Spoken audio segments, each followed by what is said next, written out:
আসসালামু আলাইকুম সবাইকে। সবাই কেমন আছেন? আজকে আমার একটা কথা মনে হলো যে আপনাদের সাথে শেয়ার করি। আমি তো সব কিছুই আপনাদের সাথে শেয়ার করি, তো সেটা মনে হলো শেয়ার করা দরকার, তাই করতে আসলাম শেয়ার। এখন চুলটাও আমার কাজ করতে করতে এতটা এলোমেলো হয়ে গেছে। আজকে বাসায় অনেক মাছ নিয়ে এসেছিল আমার, যেগুলো আর কি ছোটো মাছ, ঠিক আছে, ছোটো মাছ। তাই হচ্ছে সেই ছোটো মাছগুলো আমার কাটতে হয়েছে, অনেক সময় লাগছে। আর মাছ কাটতে কাটতে আসলে হাত মুখও ধোয়া হয়নি আর চুলও বাঁধা হয়নি, তাই চুলটাও বাঁধি আপনাদের সাথে কথা শেয়ার করি। দেখবেন যে কথাটা আপনাদের সাথেই আমি শেয়ার করি, হয়তো বা আপনাদের জীবনের সাথে মিলে যায়, আবার নয়তো বা মিলে যায় না। সবার ফ্যামিলি তো আর একরকম না। দেখবেন আপনি ভালো কিছু করতেছেন, ঠিক আছে, আপনার না মানে সুসময়ে পাশে কেউ না থাকলেও দুঃসময়ে পাশে থাকে, তাই তো এটাই হলো কথা। দুঃসময়ে পাশে থাকা বলতে আপনার হচ্ছে বিপদের সময় নয়, কিন্তু আপনাকে ভালো বুদ্ধি পরামর্শ দেওয়ার জন্য কাউকে পাবেন না। আপনি একটু সাফল্য অর্জন করুন, তাহলে এটা না তোমার টাকা দুটা ইনকাম করুন, আপনাকে পরামর্শ দেওয়ার লোকের অভাব নাই। যেমন ট্রেন যাচ্ছে আমাদের এই রাস্তা দিয়ে, রেল লাইন, তো সামনে ট্রেনের রাস্তা আছে, ট্রেন যাচ্ছে, তো সেটাই কয়েকদিন আগে বললাম না যে আমার স্বামী 8 বছর আগে একটা করছে, তো ওটাকে আর কি 8 বছর আগে ও হচ্ছে একটা গাড়ি কিনছি, ঠিক আছে। ও যে প্রতিষ্ঠানে চাকরি করে ওর মোটরসাইকেল কিনতেই হবে, তো মোটরসাইকেল কিনতেই হবে, গাড়ি কিনছিল। এখন ওই গাড়িটা কেনার সময়ও কিন্তু সবাই বাধা দিছিল, ঠিক আছে, যে গাড়ি কেনা লাগবে না, গাড়ি না কিনলে কি হয়, গাড়ি না কিনেও চলা যায়।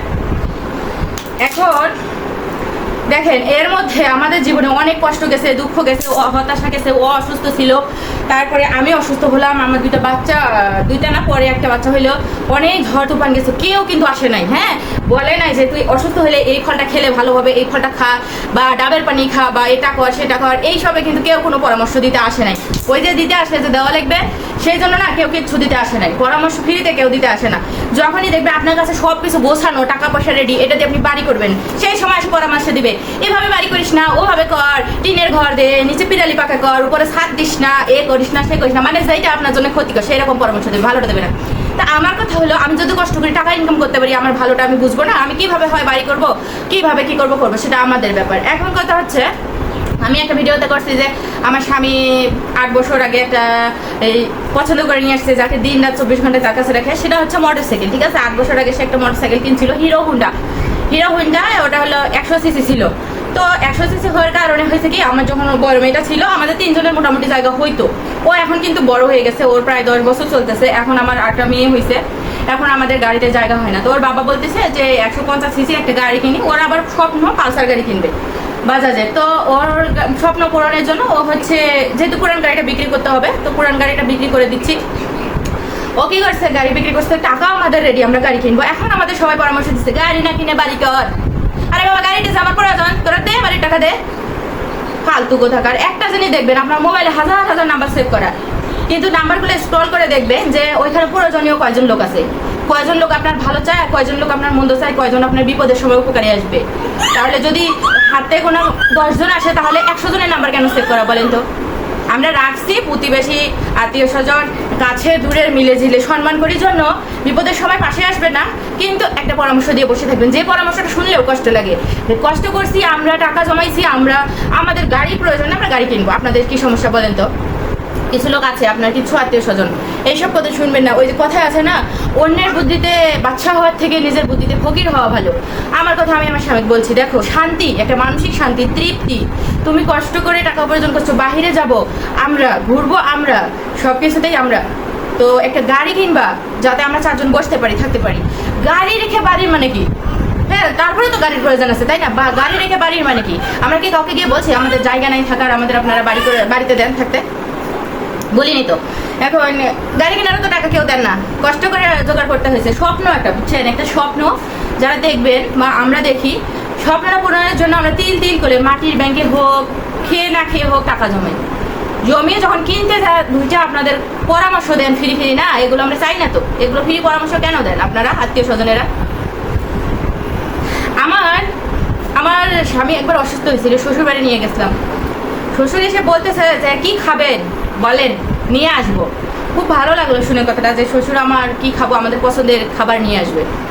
তো সেই সময় ওর হচ্ছে যে অসুস্থতা ছিল, ওর সব কিছু খাওয়া যাবে না, হিসেব করে কিছু বলছিলাম আনতে, যেটাতে বাজেট আপনাদের 250 টাকাও লাগবে না। হাত থেকে বলতেছে টাকা দাও, নিয়ে আসতে টাকা লাগবে না? তাহলে বোঝেন উনি দেখলো যে এত টাকা খরচ করে ছেলের চিকিৎসা করতেছি, এই 250 টাকাও আমার তাক নেওয়া লেগে। তো আপনারা ঘরের কথা বাইরে শেয়ার না করলেও নয়, আপনাদেরও হয়তো ঘরে ঘরে এরকম কাহিনী সবারই আছে, ঘরে ঘরে শ্বশুর শাশুড়ি নিয়ে যুদ্ধ, ননদ নিয়ে যুদ্ধ, ভাই ব্রাদার সবাইকে নিয়ে যুদ্ধ। তো সবারই আমি ওই জন্য শেয়ার করতেছি আপনাদের সাথে। আমার স্বামী বাচ্চাদের একটু ভালোবাসে, এটা অপরাধ, বাসা যাবে না। বউকে একটু সম্মান করে, এটাও অপরাধ, করা যাবে না। কি করে লাগবে?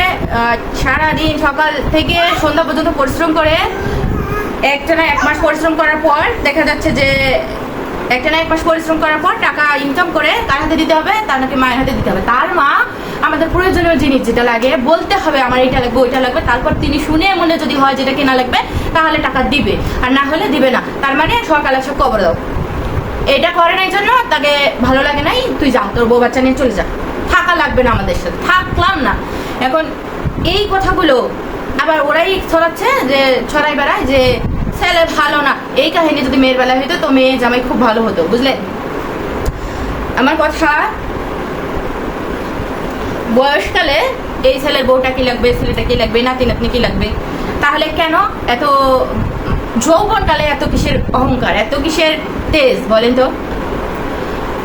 শূন্য হাতে, একদম শূন্য হাতে শুরু করছি আমরা আমাদের বিয়ের এই 10টা বছরে, শূন্য হাতে শুধু চাকরির ওই কয়টা টাকা দিয়ে চলতে চলতে আজ এই পর্যন্ত।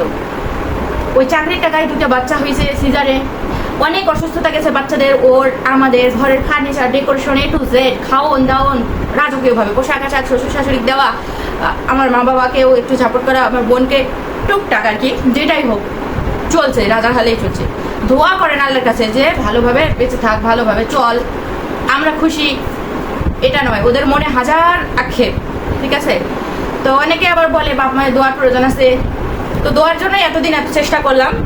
দেখলাম যে আসলে মানুষকে মাথায় তুললে তারা আরো উপরে উঠতে চায়, উপরে তো আর কিছু নেই। তো আমার